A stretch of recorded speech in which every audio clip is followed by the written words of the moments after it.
You fool! Warren is dead.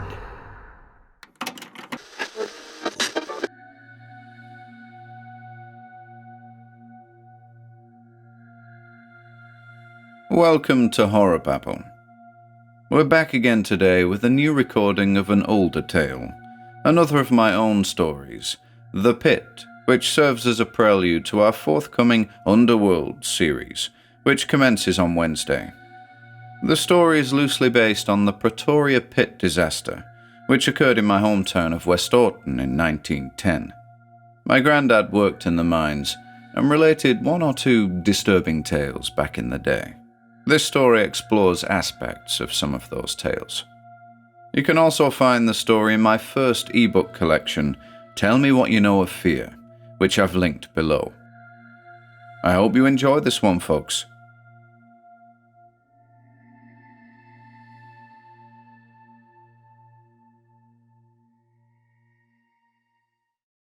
The Pit by Ian Gordon. My town is one of those backcountry, middle-of-nowhere places in which word-of-mouth folklore and wild superstition defines its population. It's the kind of place a visitor might hear ethereal music in the woods or catch a glimpse of an out-of-place animal roaming the empty fields. If your senses are attuned to such things, then you might even notice strange graves carved into the slopes of gullies, or old ropes tied to the limbs of withered trees, the trunks riddled with bullet holes. But we know of something else, ineffable horrors dwelling in the depths of an abandoned, isolated coal mine. Local legend tells of a pit, a dark place in which some 300 miners lost their lives in a colliery disaster over a century ago. So the story goes, a number of miners had complained about the perilous conditions in the mine on several occasions, many citing bad omens, including the presence of carrion crows in the subterranean depths, and some even claiming to hear the unlikely neighing of startled horses in the ghastly, myriad passageways. But the miners' pleas went unheard, resulting in the catastrophic explosion that led directly to their deaths. Whispers exchanged over an ale at the Painter's Greyhound tell of survivors, starving miners entombed in the labyrinthine tunnels honeycombing the cold earth beneath our town. Occasionally the ground opens up and swallows things, dilapidated sheds in the corners of houses, sometimes people, fodder for the ravenous miners, and pets abandon their owners, dogs disappearing into shadowy recesses, and cats straying deep into the wilderness, never to be seen again. As the saying goes here in my town, all victims at pit. The location of the pit, over the course of a century, was mostly forgotten. Knowledge of the disaster itself conveniently buried by those with more pressing political and financial interests. The Audis, though, as they're known in these parts, are still in possession of memories, and often recount unsettling tales passed down through the generations. If it hadn't been for my grandfather, I, at the tender age of 14, might never have set out to find the pit that day. The route related to me was both protracted and disorienting. Seekers at pit must first descend into Told Ravine, my grandfather muttered through false teeth. A route at one time commonly frequented by my sort. Follett oaks and silver birches along Told Trail marked by red bricks a Scooth's cottage, and you'll reach Bald Hills. You know Bonnies, don't you, boy? I nodded, for I did know the Bonnies, and still do. Unnatural rooks carved out by the long-perished miners, barren and unwelcoming, suggestive of untold mysteries and the forbidden knowledge they served to protect. My grandfather continued, That awkward terrain, boy, coupled with those dark ponds, can lead one to Dog Wood, a forested area intersected by confusing, abandoned lanes leading deep into what we call the sterile art of the back country. You'll know dogwood by density at underbrush, though you'll have to look closely if you want to find the cursed entrance. To this day, I still don't fully understand why my grandfather encouraged me to seek it out. His warning as I left that day often returns to me on dark, foreboding autumn afternoons. Boy, 'tis nothing to look, 'tis everything to see. See yourself, and know the escape the darkness. But I was just a 14-year-old lad. How was I to know what he meant? My best friend, Key, knocked on my door at 7:15 a.m. that fateful October morning. We walked the length of Park Road and plunged headlong into the old ravine. The thing we sought somehow was already with us, and was working to discourage us, descending upon the golden-brown foliage in the form of mist. We pressed on. The discovery of the silver birches was fortuitous, for beyond them we soon observed the red bricks of Scooth's derelict cottage. Moss and creeping ivy caressed the old stones joylessly, consuming what had once been the jewel of the ravine. Just like Scooth, its time had passed. The cool, morning air met us as we climbed the slopes and stepped out onto Bonny's, also known as the Bald Hills. It's quite a thing to experience both the absence and evidence of man simultaneously. But that was just how it was, standing there on the old rooks, a man-made landscape, abandoned, nature working to reclaim what it once possessed. The gravelly mounds hissed at us, exposed to the brisk, autumnal wind.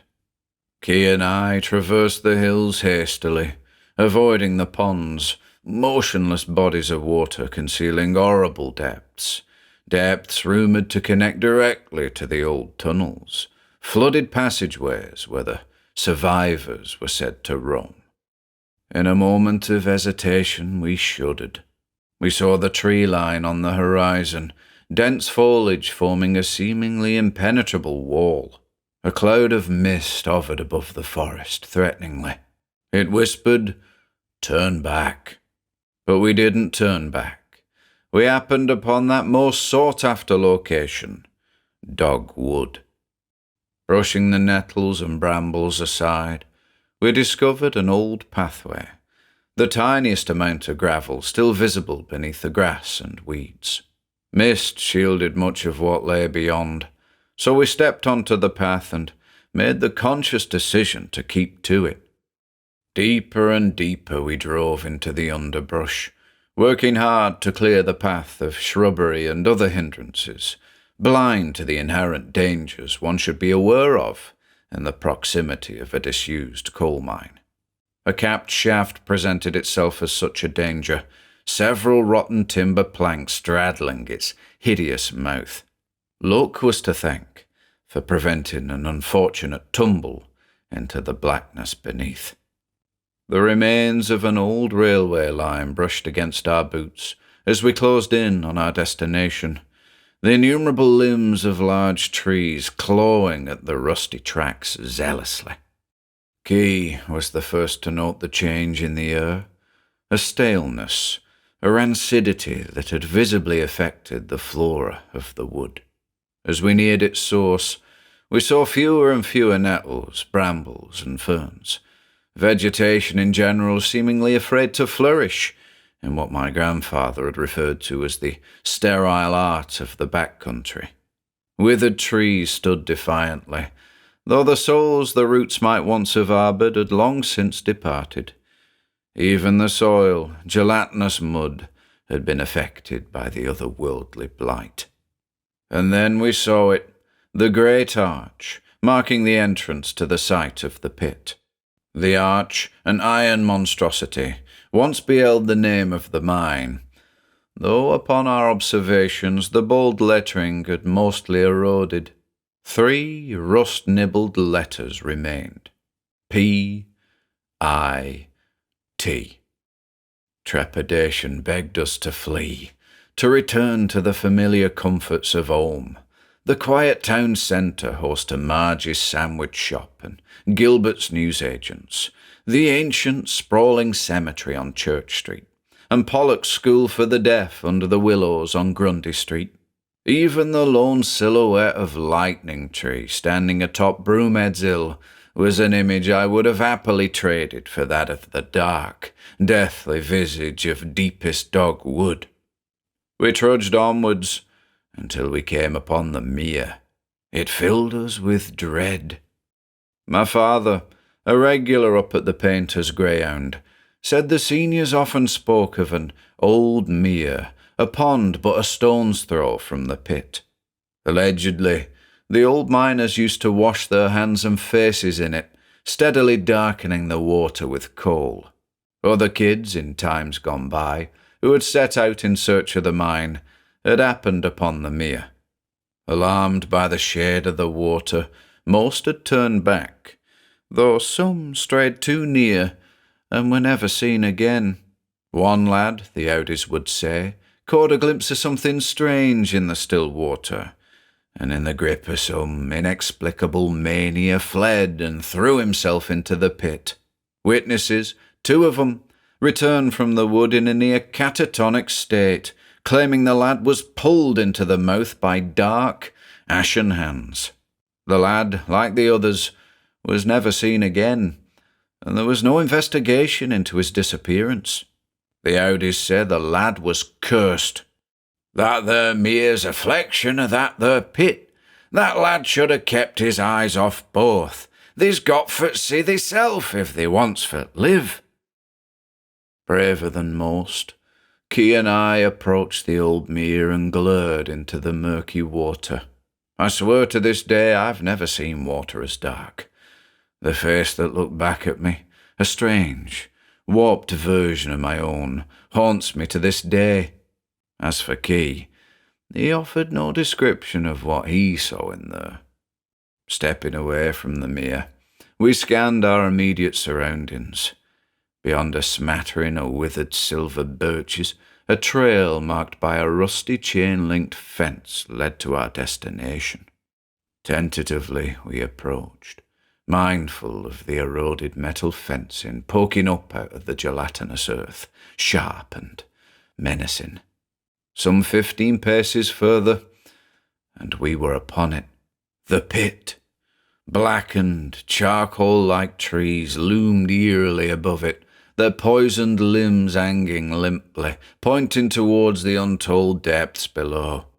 I still have difficulty describing it, not in terms of its outward appearance, as quite simply it was nothing more than a hole in the ground, some 15 feet in diameter. No, it was the inexplicable sensation that gnawed at my nerve endings and tugged at my faculties. That's what I have difficulty describing. To say the urge to flee was overwhelming would be an understatement. Staring into that black abyss evoked an emotional response unlike anything I'd ever experienced. It was as though Key and I had discovered the eye of Mother Earth herself, and to look directly into it was a sin punishable by a fate worse than death. And we had been warned. The folk who fell into sinkholes, the curious kids who mysteriously disappeared, the pets that strayed too far from their owners, all victims of whatever it was that roamed those unfathomable passageways at the bottom of that accursed pit. As the eye glared up at us, my thoughts returned to that peculiar reflection I gazed upon in the mere. And then there was movement below. I looked to Key and shivered. There was no conceivable way down into the pit, and as such no conceivable way up out of it. Was there? The movement came in the form of a sound, a shuffling, laboured progression. The sound of frail, ashen hands clutching blindly at the roots of dead trees. As the unsettling imagery sketched itself in my mind's eye with an incredible urgency, the all-consuming, rancid feta grew in its potency, so much so that I could almost taste it, my senses utterly assaulted by it. The clamour neared the surface. threatening to make eye contact with us in a matter of moments. Key and I stood, frozen to the spot, lips cracked, throats dry, inhaling the foul odour as it crept towards us. Seekers of the pit, the two of us sincerely regretting our inquisitiveness and impudence. As the nameless thing neared the surface, I turned and fled. Moments later, Key was at my rear. Heedless we were of the metal fragments strewn across the trail. Ignorant we were of the shadowy mere and the boggy underfoot as we raced out of Dogwood. Oblivious we were of the strange absence of fauna throughout the bold hills. Unconcerned we were as once again we plunged into the old ravine, passing Scooth's cottage and the silver birches. Thrilled we were as we made it to the safety of Park Road, gasping and collapsing to the merciful tarmac of a familiar thoroughfare. As Key and I walked home, not a single word was exchanged. Key and I attended school together the following day, but neither of us discussed the pit. That was our unspoken agreement, both secretly terrified, afraid that spoken acknowledgement of the thing we both knew was out there would confirm it, invite it back into our lives. But our pact didn't last. It should have lasted till the end of our days. We bumped into each other some 5 years later at the bar in the Painter's Greyhound on a dreary autumn evening. The memories spilled out of us, and though several Audis were eavesdropping, none of them had a word to say. Like the church steeple at the heart of our town, one memory stood out above the rest. A memory the both of us had attributed to the sordid weaving of a nightmare or folie à deux. There in the quiet pub, we described the strange sounds and the hideous fetor we sensed in that instant before we took flight. But as I spoke of the moment I turned and fled, Key spoke of something else, something deplorable. From out of the pit had emerged the ashen hands and charcoal face of a long-dead miner. He claimed the very same face had replaced his reflection in the mirror. Its empty eyes studied him, and as it pointed a pallid finger in his direction, it whispered, "We are coming." It was with those fateful words Key had turned and fled. At the bar, his face fell, the colour running out of it completely. He looked up at me. "They're coming for me," he muttered.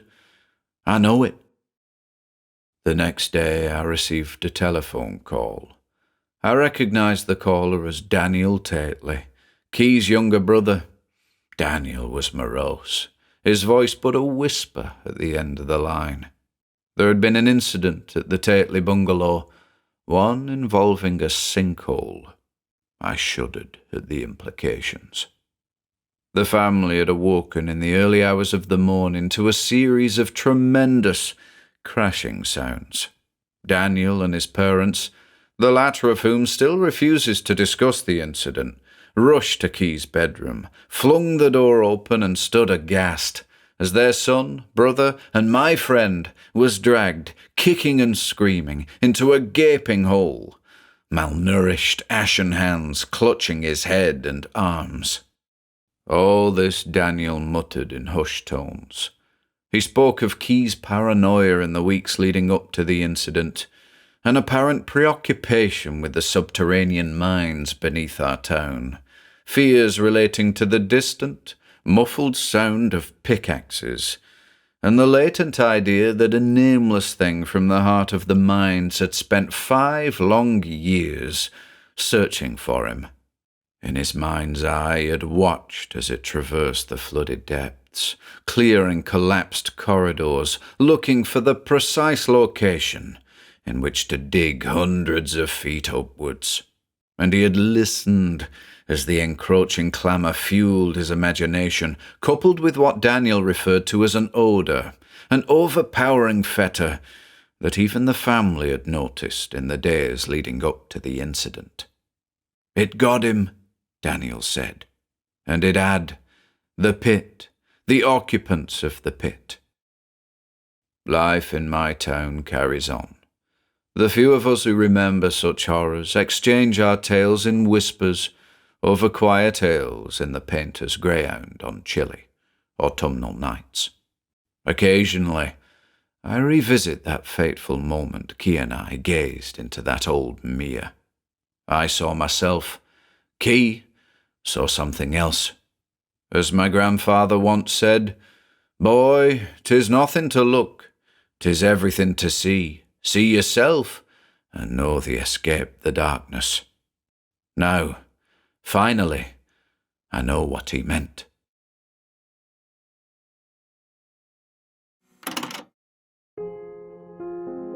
If you enjoyed listening today, be sure to subscribe to the channel by hitting the red subscribe button below. After doing so, click the bell icon next to the subscribe button to receive new content notifications. If you'd like to support our work and receive exclusive perks, consider becoming a channel member by clicking the join button below. To support us in other ways, see the video description for links to our Bandcamp and Patreon pages, our merch store over at Teespring, and further information relating to our releases on Audible, iTunes, and Spotify. And until next time,